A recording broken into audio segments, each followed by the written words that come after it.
Small business. इस पूरे series में हम पीजीटी कॉमर्स प्रेपरेशन की अपनी बुक को चैप्टर वाइज डिस्कस कर रहे हैं। इसमें एक फास्ट डिस्कशन होता है पूरे चैप्टर का, लेकिन कंसेप्चुअल डिस्कशन होता है। लगभग सारे टॉपिक को हम कवर करा देते हैं। इसको पूरे बुक को कवर करने के बाद पीजीटी कॉमर्स जो हरियाणा में एग्जाम होने वाला है और यूपी में जो पीजीटी कॉमर्स और टीजीटी कॉमर्स का एग्जाम होने वाला है, इस बुक में मैक्सिमम उनके टॉपिक्स कवर्ड हैं। कुछ टॉपिक कवर नहीं है, जैसे इकोनॉमिक्स या स्टैटिस्टिक्स अभी हमारी बुक में नहीं है।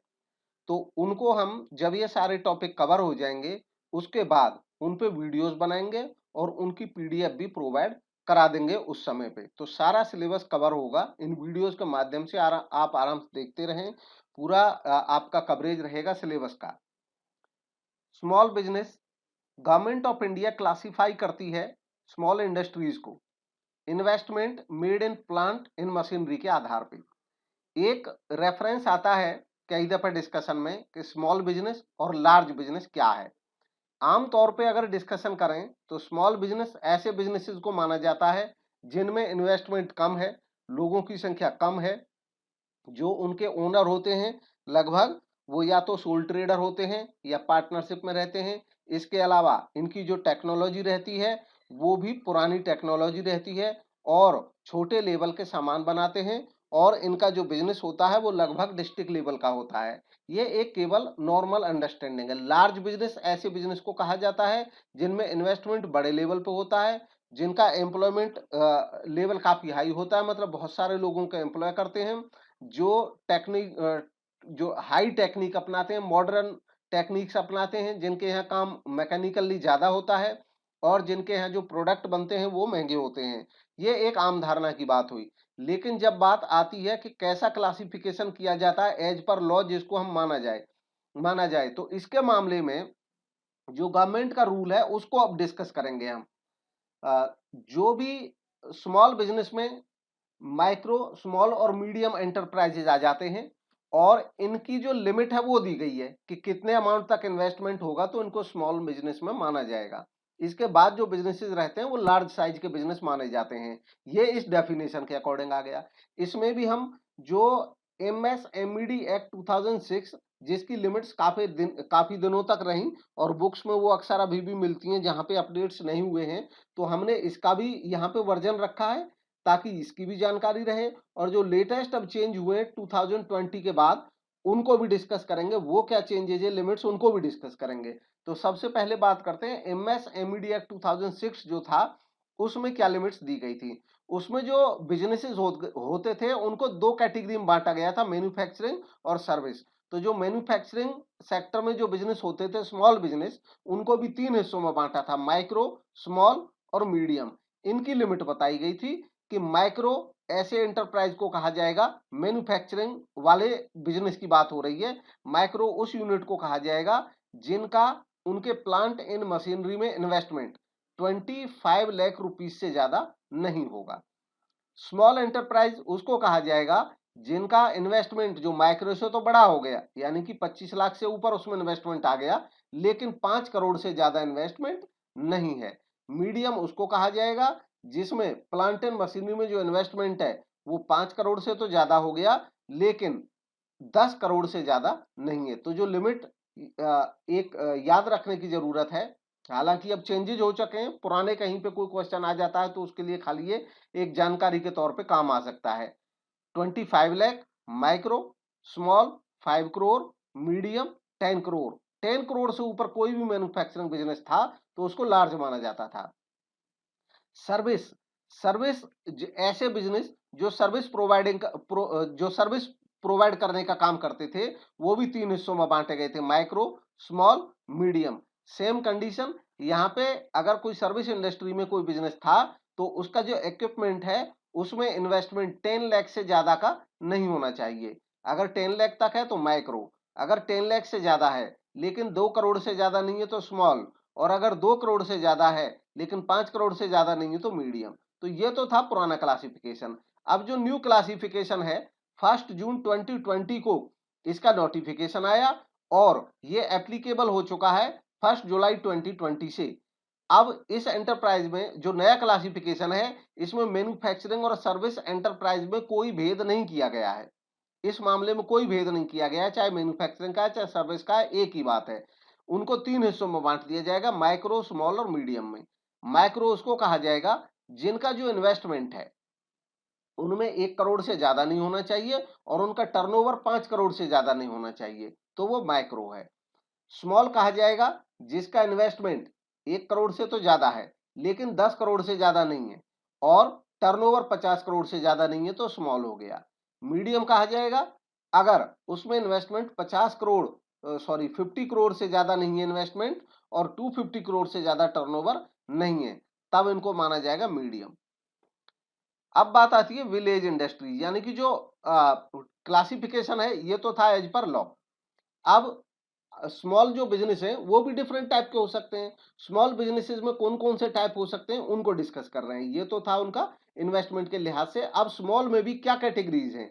स्मॉल बिजनेस जो होते हैं वो विलेज इंडस्ट्री में हो सकते हैं। विलेज इंडस्ट्री कहा जाता है जब कोई इंडस्ट्री रूरल एरिया में लोकेटेड हो और गुड्स बनाती हो या सर्विसेज रेंडर करती हो विद और without the use of power. Village area में होनी चाहिए। फिक्स्ड कैपिटल इन्वेस्टमेंट जो है पर हेड या पर आर्टिसन या पर वर्कर, ये central government time to time change करती रहती है। अब आता है कॉटेज इंडस्ट्री। कॉटेज इंडस्ट्री उसको कहा जाएगा जो आमतौर पे फैमिली टाइप के बिजनेस होते हैं। इनको रूरल इंडस्ट्री भी कहते हैं, ट्रेडिशनल इंडस्ट्री भी कहते हैं। इनका कोई कैपिटल इन्वेस्टमेंट क्राइटेरिया है नहीं और जो फीचर्स होती हैं बाकी कॉटेज इंडस्ट्री की, ये ऑर्गेनाइज होते हैं इंडिविजुअल लेवल पे प्राइवेट रिसोर्सेज के साथ। नॉर्मली फैमिली लेबर यूज होती है इनकी, ज्यादातर जो परिवार के लोग होते हैं वही काम करते हैं और उनकी जो टैलेंट होता है, टेक्निक होती है, वो लोकली अवेलेबल होती है। कोई टेक्निक इनकी जो हाई फाई या मॉडर्न टेक्निक है नहीं अपनाते हैं। सिंपल इक्विपमेंट यूज करते हैं। कैपिटल इन्वेस्टमेंट भी काफी स्मॉल रहता है। प्रोड्यूस करते हैं सिंपल प्रोडक्ट्स, नॉर्मली अपने स्वयं के प्रीमिसेस में ही चलाते हैं और ये इंडिजिनस टेक्नोलॉजी यूज करते हैं। Role of small business in India. अब स्मॉल बिजनेस का जो रोल है वो क्या है इंडिया के लिए। पीजीटी कॉमर्स की बुक अवेलेबल है, पीजीटी कॉमर्स प्रेपरेशन गाइड के नाम से। यह बुक काफी महत्वपूर्ण है उन एग्जाम्स के लिए जिनमें कॉमर्स के एमसीक्यूज पूछे जाते हैं। खास तौर पे केवीएस, एनवीएस, DSSB, हरियाणा और बाकी स्टेट्स के लिए भी ये काफी महत्वपूर्ण है। इसमें जो मटेरियल है अपडेटेड है और रिलायबल है, सिंपल लैंग्वेज है और स्टैंडर्डाइज्ड है पूरा मटेरियल, लेटेस्ट जो ट्रेंड है एग्जाम्स का उसके मुताबिक। एमसीक्यू बैंक भी दिया गया है प्रैक्टिस के लिए, जिसमें प्रीवियस ईयर क्वेश्चन पेपर से क्वेश्चंस लिए गए हैं। हमारा जो 600 के अराउंड पेजेस का स्टडी मटेरियल हमने प्रोवाइड कराया हुआ था ग्रुप में पीडीएफ के माध्यम से, PGT commerce comprehensive study material के नाम से, वो पूरा स्टडी मटेरियल भी इसमें शामिल है। साथ ही साथ क्वेश्चन बैंक अलग से दिया गया है प्रैक्टिस के लिए। यह बुक अवेलेबल है आपको अमेजोन पे भी। तो इंडिया में बैलेंस्ड रीजनल डेवलपमेंट इससे संभव हो पाता है। मोर लेबर इंटेंसिव होते हैं ये और लेस कैपिटल इंटेंसिव, तो इसलिए एम्प्लॉयमेंट मिल जाता है ज्यादा लोगों को लेबर इंटेंसिव होने की वजह से। सप्लाई करते हैं enormous variety of product, different type के प्रोडक्ट ये सप्लाई करते हैं। प्रोड्यूस करते हैं सिंपल प्रोडक्ट्स जिनमें जो टेक्नोलॉजी है वो भी सिंपल होती है और लोकली अवेलेबल रिसोर्सेज पे ही ये डिपेंड करते हैं।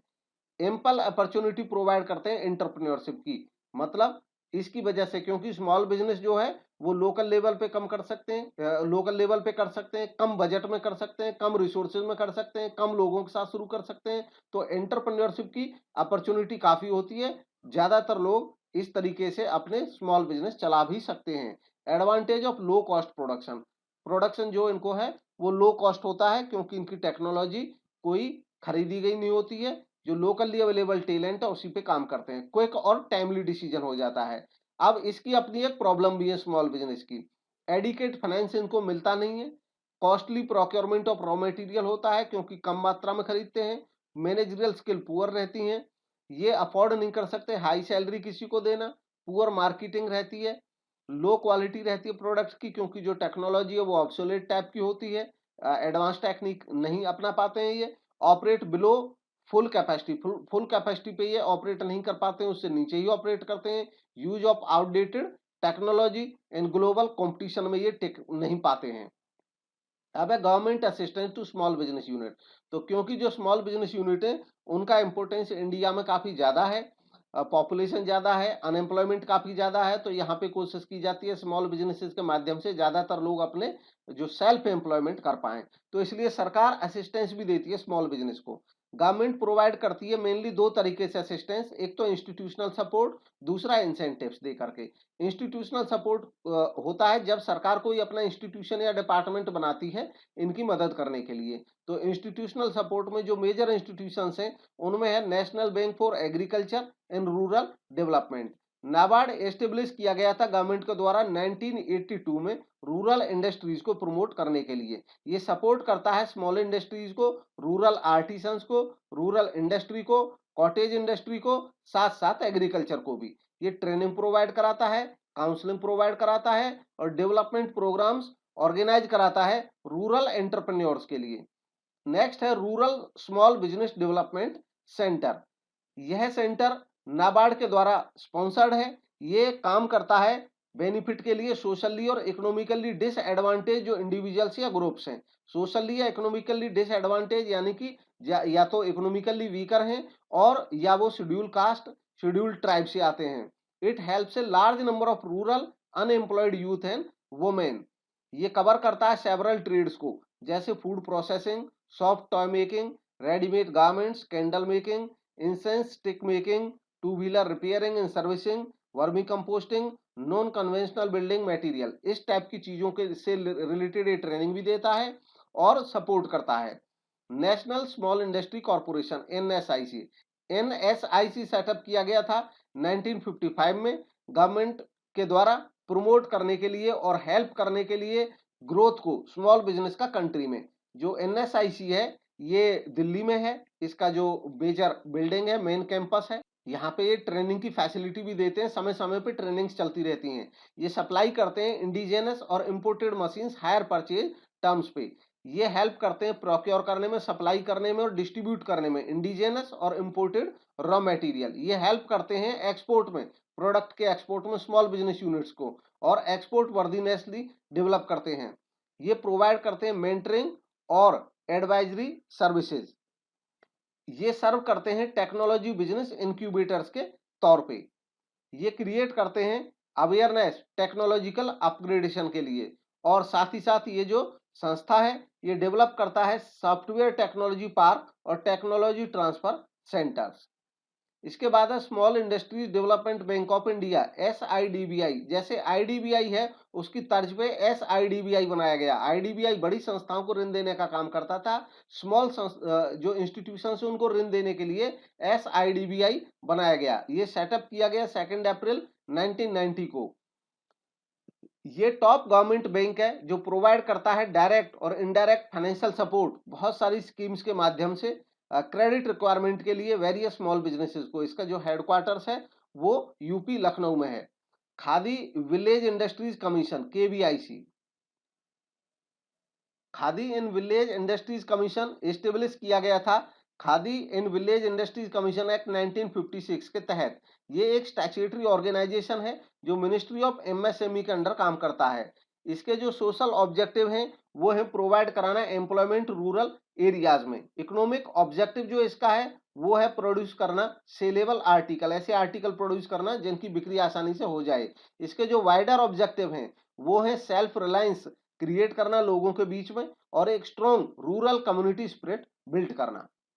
Scheme of funds for regeneration of traditional industries SFURTI नाम से गवर्नमेंट ने एस्टेब्लिश किया ये फंड 2005 में सपोर्ट करने के लिए ट्रेडिशनल और स्मॉल इंडस्ट्रीज को। ये फैसिलिटेट करता है हायर प्रोडक्टिविटी और ग्रोथ और डेवलपमेंट को एनहेंस कराने में रोल प्ले करता है। ये ऑर्गेनाइज करता है ट्रेडिशनल इंडस्ट्रीज और आर्टिसंस के लिए क्लस्टर्स बनाता है उनके, और उनके लॉन्ग टर्म सस्टेनेबिलिटी और इकोनॉमी ऑफ स्केल प्रोवाइड कराने के लिए काम करता है। ये प्रोवाइड करता है sustain employment for traditional industry artisans and rural entrepreneurs. Next है a scheme for promotion of innovation rural industries and entrepreneurship ASPIRE. ASPIRE scheme launch की गई थी minister of MSME Kalraj Mishra के द्वारा 16 मार्च 2015 को। इसका मेन ऑब्जेक्टिव है क्रिएट करना न्यू जॉब और रिड्यूस करना अनएम्प्लॉयमेंट को कम करना, प्रमोट करना एंटरप्रेन्योरशिप कल्चर इंडिया में, grass root economic development district level पे संभव बनाना, फैसिलिटेट करना innovative business solution unmet social needs के लिए, जो नीड्स अभी पूरी नहीं हुई सामाजिक नीड, प्रमोट करना इनोवेशन फर्दर स्ट्रेंथन करने के लिए कॉम्पिटिटिवनेस को एमएसएमई सेक्टर में। नेक्स्ट है rural and women entrepreneurship development. Rural and women entrepreneurship development programme M करता है प्रमोट करना कंड्यूसिव बिजनेस एनवायरनमेंट विमेन के लिए, खास तौर पे रूरल एरिया में।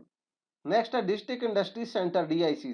डीआईसी सेटअप किए गए 1 मई 1978 में ये लॉन्च किया गया प्रोग्राम, और इंडिया के हर डिस्ट्रिक्ट लेवल पे एक डिस्ट्रिक्ट इंडस्ट्री सेंटर बनाया गया। इसका काम होता है इंडस्ट्रियलाइजेशन का, उस डिस्ट्रिक्ट की जो प्रॉब्लम इंडस्ट्रियलाइजेशन से रिलेटेड उनको देखना है कंपोजिट मैनर में। ये आइडेंटिफाई करता है सूटेबल स्कीम, प्रिपेयर करता है फिजिबिलिटी रिपोर्ट, अरेंज करता है क्रेडिट के लिए, मशीनरी और इक्विपमेंट्स के लिए, रॉ मटेरियल का प्रोविजन और बाकी एक्सटेंशन सर्विसेज जो भी पॉसिबल होती हैं डिस्ट्रिक्ट लेवल पे इंडस्ट्रीज को सेटअप करने के लिए और उनको डेवलप करने के लिए। नेक्स्ट है इंसेंटिव्स। इंस्टीट्यूशनल हेल्प के अलावा जो गवर्नमेंट होती है वो इंसेंटिव भी प्रोवाइड कराती है। इसमें टैक्स हॉलीडे, मतलब कुछ दिन के लिए नई संस्था को टैक्स माफी दे दी जाती है कि आप 5 या 10 साल तक बिजनेस करते रहो, आप पे कोई टैक्स नहीं लगेगा। Preferences government purchase, government purchases में प्रेफरेंस, इसके लिए बाकायदा अब एक वेबसाइट बना दी गई है कि जो स्मॉल बिजनेसेस हैं वो उस वेबसाइट के माध्यम से, सरकारी वेबसाइट के माध्यम से अपना सामान बेच सकेंगे। प्राइस प्रेफरेंस, सर्टेन आइटम्स ऐसे होते हैं अगर उनको स्मॉल इंडस्ट्रीज खरीदती हैं बाकी इंडस्ट्री से तो उनको प्राइस में भी राहत मिलती है। सप्लाई ऑफ रॉ मटेरियल की सप्लाई इनको सुनिश्चित की जाती है। एक्साइज ड्यूटी बैक करा देना, एक्साइज ड्यूटी लगती है और बाद में इनकी वापस हो सकती है। उसके अलग अलग टर्म एंड कंडीशंस होते हैं स्मॉल बिजनेसेस के लिए राहत से related. RBI credit guarantee scheme, RBI credit guarantee scheme provide कराता है इनके फाइनेंस के लिए। इसके अलावा फाइनेंशियल असिस्टेंस, आसानी से फाइनेंस इनको मिल जाए, इसके लिए भी इनको इंसेंटिव्स दिए जाते हैं। इसके अलावा टेक्निकल कंसल्टेंसी सर्विसेज प्रोवाइड कराते हैं डिफरेंट इंस्टीट्यूशंस के माध्यम से। Thank you for watching.